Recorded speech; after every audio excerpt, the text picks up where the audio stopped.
रात का सन्नाटा चारों ओर फैला हुआ था। ट्रक हाईवे पूरा सुनसान था। चारों ओर ठंड से हाड़ कपा देने वाली ठंड चल रही थी। हाईवे के चारों ओर घना जंगल था। उसी हाईवे पर एक मर्सिडीज दौड़ रही थी। उसमें 3 लोग सवार थे, राहुल, निधि और उनकी 10 साल की बेटी तानिया। राहुल अपने दोस्त सैफ के घर ईद की पार्टी में शामिल होने के लिए गया था और पार्टी करके घर लौट रहा था। निधि ने मुस्कुराकर ड्राइव करते हुए राहुल से कहा, कुछ भी कहो राहुल, आज तो ईद की पार्टी में मजा आ गया। हाँ, मेरा दोस्त बहुत ही बिंदास और हंसी मजाक करने वाला व्यक्ति है। मैंने देखा उसके घर पर शहर की एक से एक बड़ी हस्ती थी, मगर फिर भी वो उन सबको इग्नोर करके हमें इम्पोर्टेंस दे रहा था। हाँ, देगा क्यों नहीं, आखिर मेरा दोस्त जो है। सच में राहुल, अमेरिका से इंडिया लौटकर बहुत अच्छा फील हो रहा है। वैसे तुम्हारा दोस्त सचिन अभी तक नहीं आया अमेरिका से? निधि की बात सुनकर राहुल चौंक कर बोला, ओह शिट यार, उसका फोन आया था कि वो इंडिया आ रहा है। उसने बोला था कि मुझे एयरपोर्ट पर पिक कर ले। निधि बहुत नाराज होगा वो। कोई बात नहीं, उससे बोल देना कि तुम्हें बिल्कुल याद नहीं रहा, और फिर तुम्हें सैफ की इनवाइट की हुई ईद पार्टी में भी तो शामिल होना था। निधि ने इतना बोला ही था कि उसकी बेटी तानिया ने अपनी माँ की ओर देखकर कहा, मुझे भूख लगी है माँ, और प्यास भी। तानिया की बात पर निधि ने बुरा सा मुंह बनाकर उसकी ओर देखकर कहा, पार्टी में तो इतना खाया था तुमने, फिर भी भूख लगी है। निधि की बात पर तानिया ने मासूम सा चेहरा बनाकर कहा, कोई बात नहीं मम्मी, मुझे पानी ही पिला दीजिए। कितनी बार बोला है मुझे मम्मी मत बोला करो। पानी अभी नहीं है, आगे जाकर कोई शॉप पड़ेगी तो बोतल खरीद के दे दूंगी। निधि की बात पर राहुल ने मुस्कुराकर कहा, छोटी बच्ची है निधि, इतना नाराज होना सही नहीं है। राहुल ने इतना कहा ही था कि अचानक एक काली परछाई राहुल की कार के सामने आकर खड़ी हो गई। राहुल के पैर अचानक ब्रेक पर पड़ गए। गाड़ी तेज रफ्तार में थी। ब्रेक अचानक लगने से पलटते पलटते बाल बाल बची थी। राहुल के चेहरे पर भयानक ठंडी में भी पसीने की बूंद टपकने लगी। वो दोनों कार से बाहर निकल आए। निधि ने डरते हुए कहा, आखिर कौन था ये?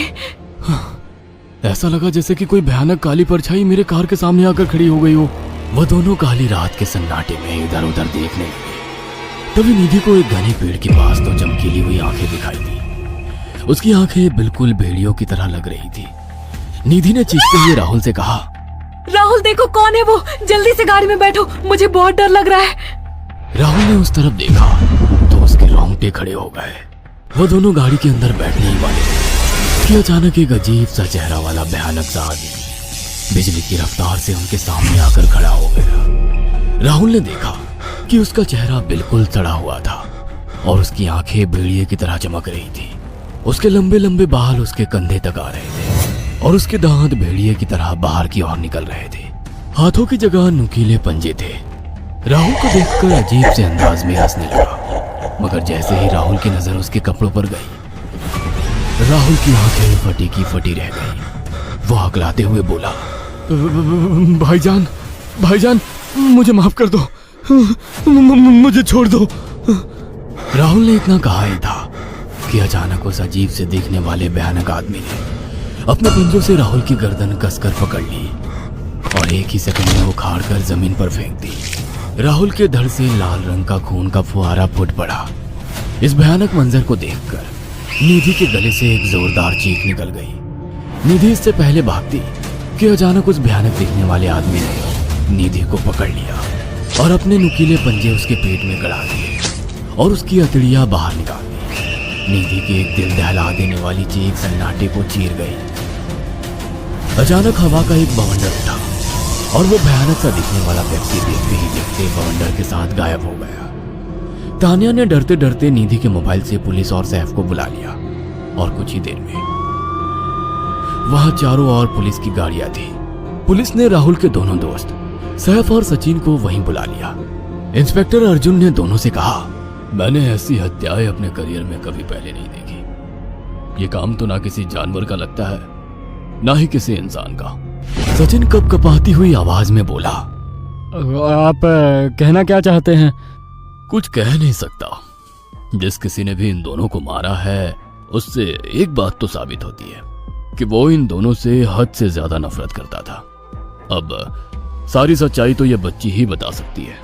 इतना बोलकर इंस्पेक्टर अर्जुन तानिया के पास चला गया, जो बेहद डरी हुई थी। तानिया ने आंखों देखी सारी घटना इंस्पेक्टर अर्जुन को बता दी। तानिया की बात सुनकर इंस्पेक्टर अर्जुन कंफ्यूज चेहरा लेकर मोबाइल पर किसी से बात करने लगे। सचिन इंस्पेक्टर के पास आ गया और सैफ भी डरता हुआ इंस्पेक्टर अर्जुन के पास आकर बोला, क्या हुआ इंस्पेक्टर? तानिया ने क्या बताया? उसने जो बताया वो काबिले यकीन नहीं है। उसकी बात पर किसी भी तरह से यकीन नहीं किया जा सकता। फिर भी कुछ तो बताया इंस्पेक्टर। हाँ, उस बच्चे के मुताबिक एक भूत ने निधि और राहुल को बड़ी बेदर्दी से मारा है। इंस्पेक्टर की बात सुनकर दोनों बुरी तरह से चौंक गए। क्या मतलब है इस बात का?